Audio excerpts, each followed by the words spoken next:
নমস্কার। যেহেতু এই মুহূর্তে পাঠ করার মতো কবিতার রসদ আমার কাছে খুব কম আছে, সে কারণে কবিতা পাঠের মধ্যে এখন কবিতার এবং কবিদের বৈচিত্র্য দেখাতে পারছি না। যাই হোক, আমার এই অক্ষমতাকে নিয়েই আমি হায়ারোগ্লিফিক চুম্বন ও পিপাসার্থ আমি এই বইটি থেকে কয়েকটি কবিতা পড়ছি সময়ের এই শূন্য স্থানটিকে পূরণ করার জন্যে। কবিতা পাঠের সময়ের এই যে শূন্য স্থান, যেটিতে আমার অন্য কবিদের কবিতা পাঠ করার কথা, সেই শূন্য স্থানটিতে আমি হায়ারোগ্লিফিক চুম্বন ও পিপাসার্থ আমি এটুকু দিয়ে পূরণ করতে চাইছি।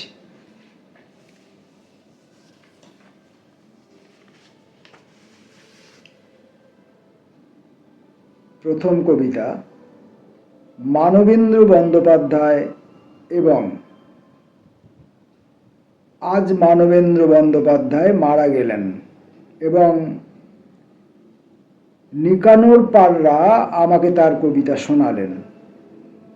পৃথিবীতে কবিতা শোনার আর কেউ অবশিষ্ট নেই নিশ্চিত। কবিতা আমাকে বরাবরই খুব একটা ভালো চোখে দেখেনি, সন্দেহ করেছে। লক্ষ্য করেছিলাম অর্ঘ্য সেন, সেই অর্ঘ্য সেন মণিশঙ্করকে নিয়ে যেতেন সুনীলের কাছে। আজ কবিতাকে গালাগাল দেয় অনেকেই, আর তারা কবিতাকে শেখায় কিভাবে তাকে লিখতে হয়। মানবেন্দ্রবাবু যখন কবিতা নিয়ে শরবত বানাচ্ছিলেন, তখন আমার বয়স 28-এর কাছাকাছি। ডিমের বাইরে আসা হয়নি তখনও।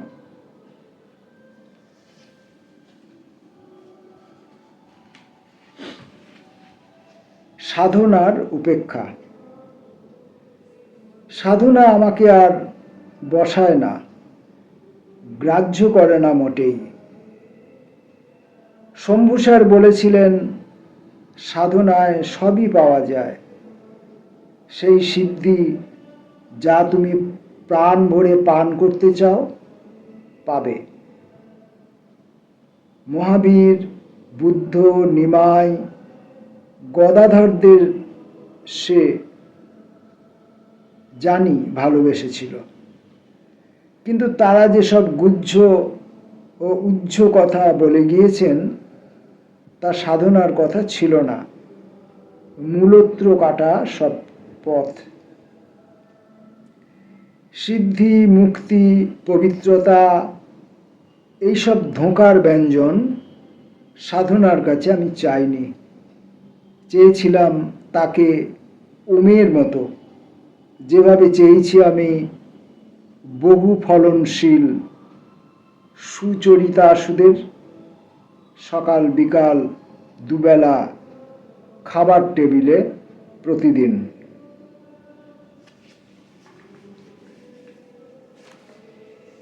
22শে শ্রাবণ 2020 খ্রিস্টাব্দ। সকালে লেবুর রস দিয়ে গরম জল, বারবার গরম চা পান। বাইরে যাওয়া নিষেধ। পাড়ার মুদির সংসার চালাবার দায়ে কিংবা সবজি বিক্রেতার জন্য মুখে মাস্ক বেঁধে 2-4 পা। সংক্রমণ ভয়াল। বাকরের জ্বালা সব যন্ত্রণা ও মৃত্যু ভয়ের ঊর্ধ্বে। তার ঊর্ধ্বে দায়িত্ববান পুলিশ। এত সব জ্বালা সত্ত্বেও রান্নার গ্যাসের রেগুলেটর বিকল হলো সকালেই।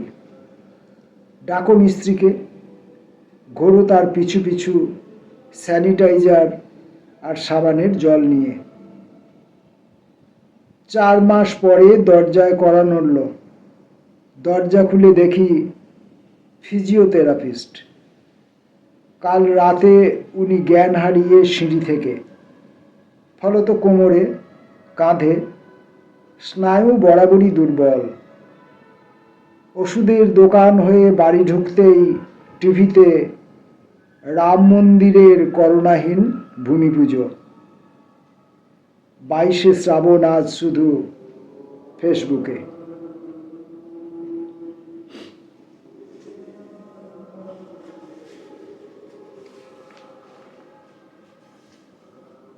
তোমাকে পাই না। হাজার পাতার বই, কত বর্ণ আছে, কত অক্ষর, কত কত জ্যোতিচিহ্ন। সকালে সদর দরজায় থাকো, বিকালে খিড়কির নাচে। আমি একবার সদরে যাই, একবার গোপন অলিন্দে পায়রার খোপে উঠে তাকাই। পলেস্তারাহীন লাল ইটের বাড়ি, টিনের ছাউনি দেয়া স্টেশন, এককালে 50 বছর আগে যে রাস্তায় গাড়াগাড্ডা ছিল, তাদের সকলকে দেখতে পাই। স্পষ্ট দেখতে পাই পোড়া হাড়িতে আঁকা কাকতাড়ুয়াকে। ঠনঠনিয়ার কালীবাড়ি, মিহিদানার দোকান, বীরভানপুরের শ্মশান। দেখতে গিয়ে অতিরিক্ত দেখা হয় কুষ্ঠরোগীর চোখ, সুন্দরী কুকুর আর উদাসীন বক। দেখতে পাই যে পুলটি ভাঙবে ভবিষ্যতে, তার ভেঙে পড়া হাজার পাতার বই।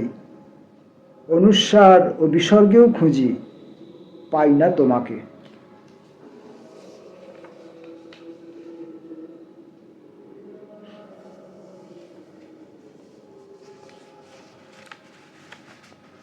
আমার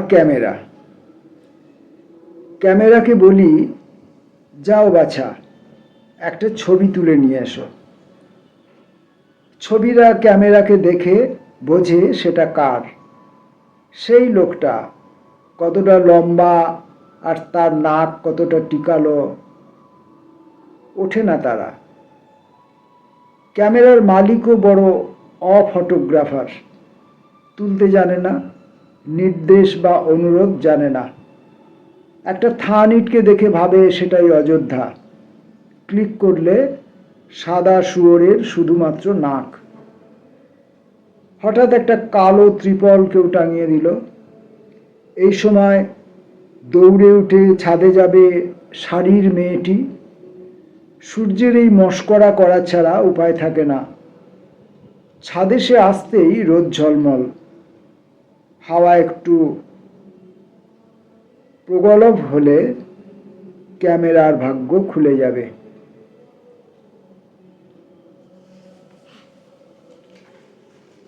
মিথ্যের ফেরিওয়ালা। স্বপ্ন বিক্রি করতে আসে একজন লোক প্রতিদিন, রঙিন, অলিক, হরিণ। একই ফেরিওয়ালাকে আমরা বারবার দেখলেও চিনতে পারি না। পোশাক, ভাষা, চলন বলন পাল্টে পাল্টে আসে। সামগ্রীর মোড়ক খোঁড়ার পর যখন দেখা যায় আকাশ নাগালের বাইরেই আছে, বরং দূরত্ব বেড়েছে আরো, তখন বোঝা যায় রাস্তার ভুলেই আমরা হারিয়ে ফেলেছি বাড়ির ঠিকানা। স্বপ্নের নেশাটা কিন্তু থেকেই যায়। রাত বাড়লে, অন্ধকার বাড়লে দূরের আলো আরো লোভনীয় হয়ে ওঠে অন্ধকারের মধ্যে। সেই দূরত্ব আলোর দিকে যাওয়ার পথে পাহাড়ের খাদ অপেক্ষায় থাকে ভালোবাসা নিয়ে। চিনতে পারি না মিথ্যের ফেরিওয়ালাকে। আমাদের প্রত্যেকের মুখোশ তার সংগ্রহে আছে, সময় তা ব্যবহার করে।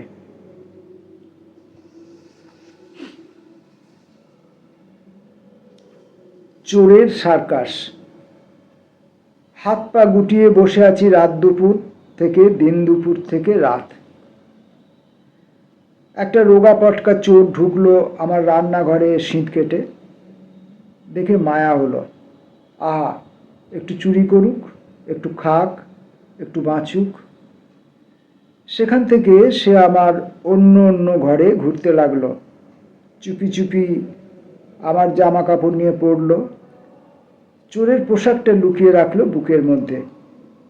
তারপর বাড়ির অন্যদের কাছে গিয়ে নিজেকে আমি বলল। আমি আমার বাড়ির লোকেদের অবিশ্বাস করতে শেখাইনি।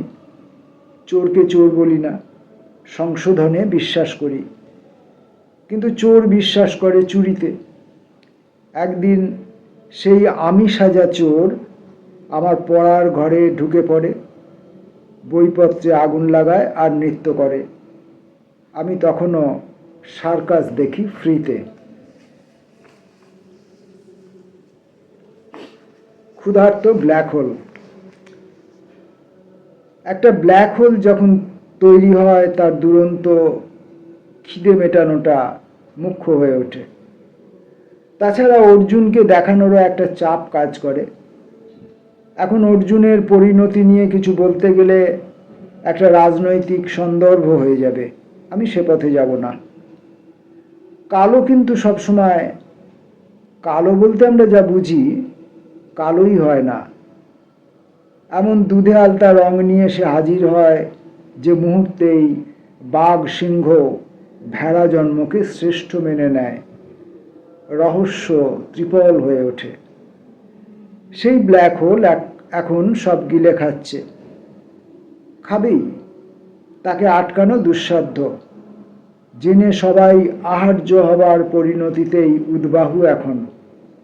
কাঠঠোকরা, খরগোশ, রয়্যাল বেঙ্গলও বৈষ্ণব মন্ত্রে দীক্ষিত হয়েছে। স্নান ও জলের রসায়ন।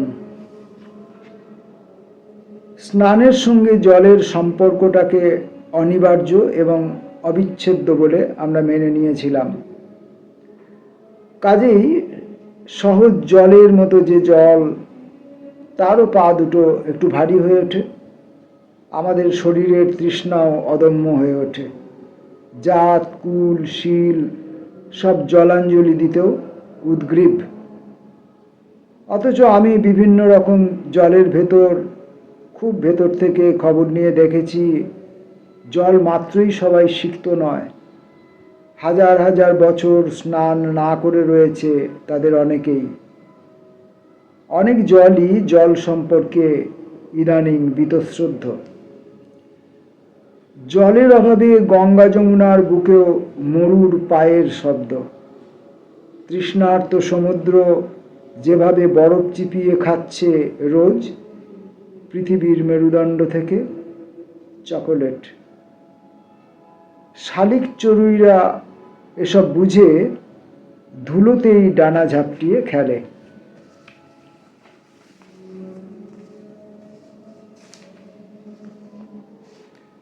পান ও পানীয়।